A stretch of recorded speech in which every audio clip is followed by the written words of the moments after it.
This is Longneck Lukowski's Cannery. Today we'll be seeing what's inside, the story to this place, and the unique character you can find the moment you walk through the door.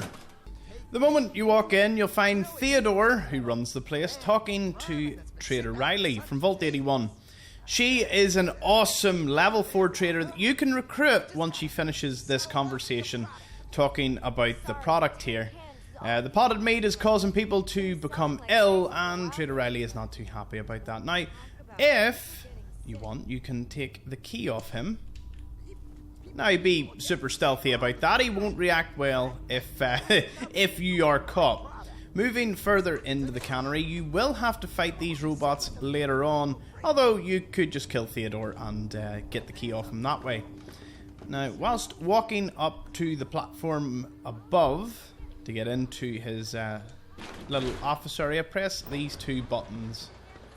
I'll show you what they do in a wee second once we carry on here. Most people will encounter this section at the end once you exit the basement, but using his key or killing him straight away will allow you in here. You can use a novice terminal to get into a very nice combat shotgun, and moving all the way around we'll be able to find ourselves the barter bobblehead, meaning your prices will be permanently 5% better. Steamer trunk full of items, and Tales of a Junktown Jerky vendor, which means, combined with the bobblehead, this is the biggest discount you'll get across the entire game on one location. Now, Theodore is friendly, and he will tell you just to avoid the basement. That's his only response about it all. Potted meat can be found, over 40 of them. They're not the worst thing in the world. They give you 40 HP, and they only weigh 1. So for survival, it's not a bad thing to have quite a few of them. So now that we open the two tunnels here, we can go inside the first one, where you'll find a toolbox, and if we wander all the way around to the back here, Forgotten Skeleton with a first aid kit, Psycho, and a chem cooler beside him. Now, why did we open the other one, you might be asking? Well, that's pretty easy. There's even more potted meat. He must be just putting them in here to kind of cool them or something. Now, as we were saying, there is a basement that we need to go and have a look at. So, how do we get there? Right to the back. There's a chain door. Chained on the other side. You'll soon figure out exactly where we come from there. And jumping up to the back here, you can press a button. And it'll lower us into the basement. Now, you will have to do a good bit of fighting. A very good bit of fighting. So come well equipped with aid, otherwise you may have to do the save of shame and reload a save if you don't have the ability to take down a lot of ghouls. Now, we'll read a wee bit into the logs here to see what Theodore was up to. So, he was seeing if the old terminal still worked, and it seems to be more or less intact. Got the robots working, but I'm still reading up on how to use the canning retorts. It looks like they're broken, but apparently this place was built on the ruins of an even older cannery, so I'm going to try and see if there's any parts to scavenge. Repairs.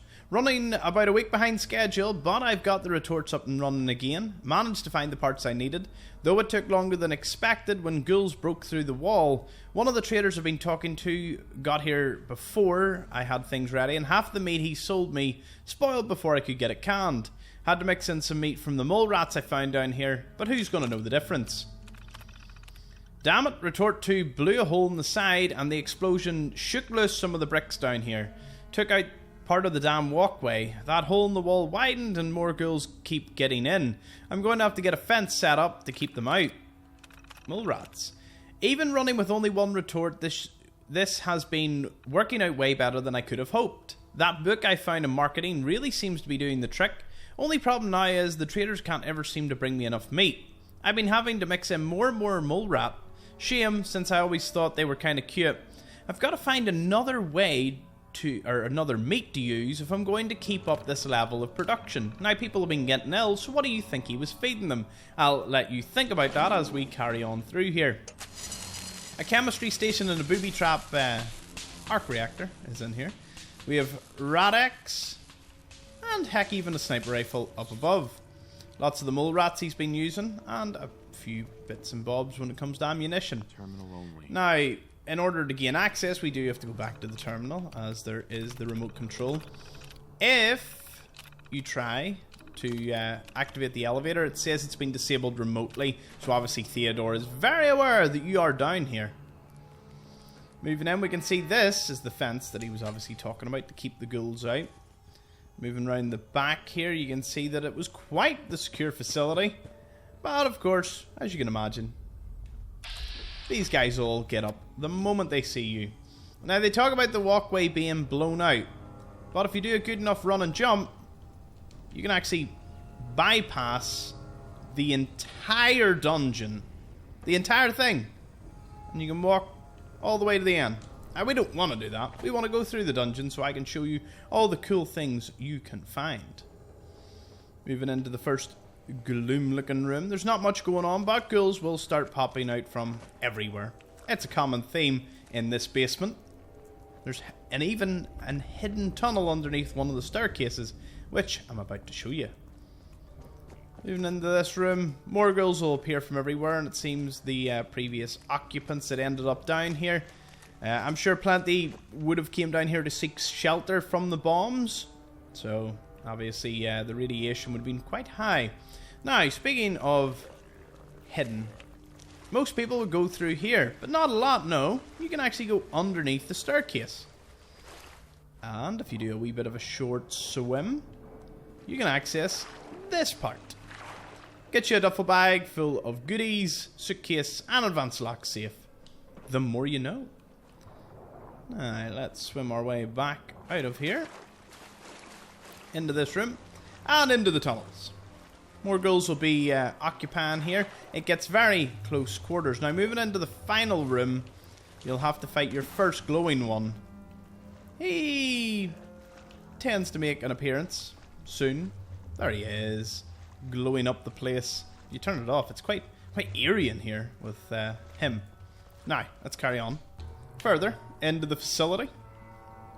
Or the old cannery, should I say. And you'll get into this room. Now, this has a bloated glowing one, so the fight in here is much tougher. Again, you could make a sprint for it, although you will have quite a number of ghouls on your tail.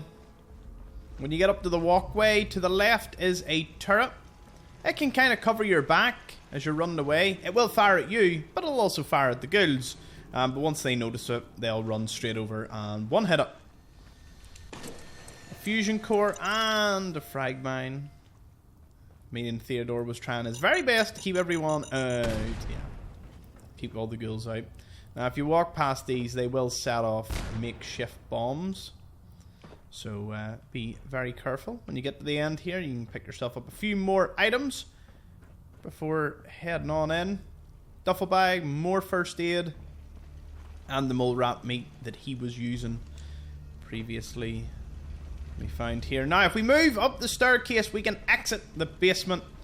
And now it's pretty clear what Theodore was up to. He was, well, as you could say, chopping up feral ghouls. And that's what was making everyone sick, because you really don't want to eat feral ghoul meat. Now, when you walk out here, he'll give you a bit of a monologue. He'll be up there and he'll send all the cannon robots after you. To which you have two choices. One, kill him. Two, you can negotiate with him and he'll give you like a split of the profits. I've never really done that. In my playthrough, I accidentally just killed him. But you could set it up as a bit of an investment for yourself. I think you can even return to him and he'll give you some money. So that's a pretty cool way of going about it. Again, just get up to him and he should eventually go into a dialogue without you killing him. I one-shot him, so that's kind of why I didn't get the choice of that.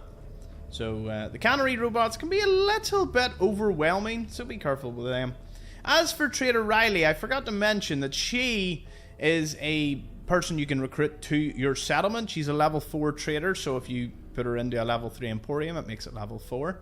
She will only be recruited to settlements that have a minimum of 10 settlers and a level 3 Emporium ready to go.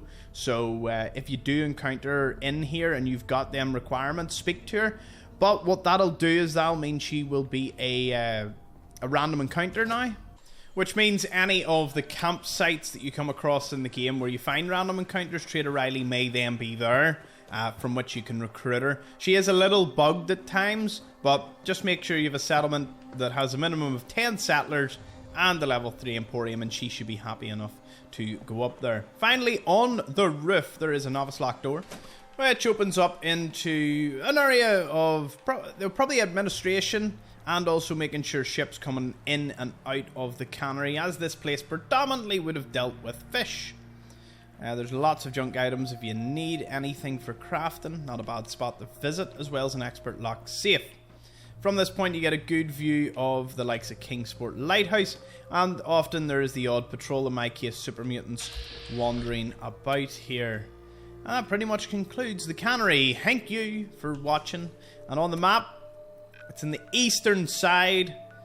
Kingsport Lighthouse, Limpier Parkin and Dunwich nearby. Thank you.